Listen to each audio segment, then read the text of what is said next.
Hello guys, niami karon sa Dawis. So mao na di ay ni ang Dawis guys. So nindot na jud ay kaayo. Naa siya diri sa Daplin jud sa dagat. Perting daghan na og mga lights, pertigyong hayaga guys. Basi wala pa mo kabisita diri sa Dawis karon. So i-try ninyo. Daghan kay diri kung pamaligya po og mga makaon. Mao pa ni ang pagbalik nako so kadtong gipang ayos pa ni dinhi karon kay plastada na kaayo, so hayag kayo din naapoy mga nagabaligya sa Daplin. Daghan kayong tao guys oy. So sulayin niyo ari sa Dawis, di ba?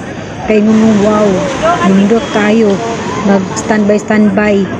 So daghan na nga ni diri kay diri man hapon, then daghan man pud kanang mga tindahan nga na nagabaligya sa Daplin.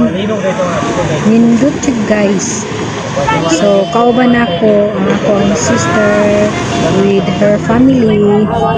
So attached agency ra ko. Mo niron ang Dawis. So kini mga tables diri nani bayad. So kini angkon man sa mga nagtinda po diha sa unahan. Kung mag-order ka na siya'y ilaha po ni mga table bali mag-arrange lang table para sa imuha kung gusto ka bukaon order ka sa ilahang tindahan po.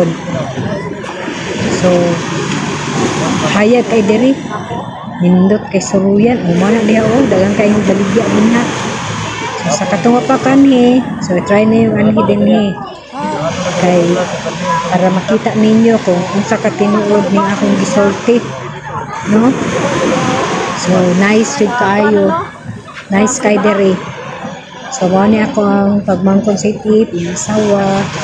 So na mi diri soroy mi diri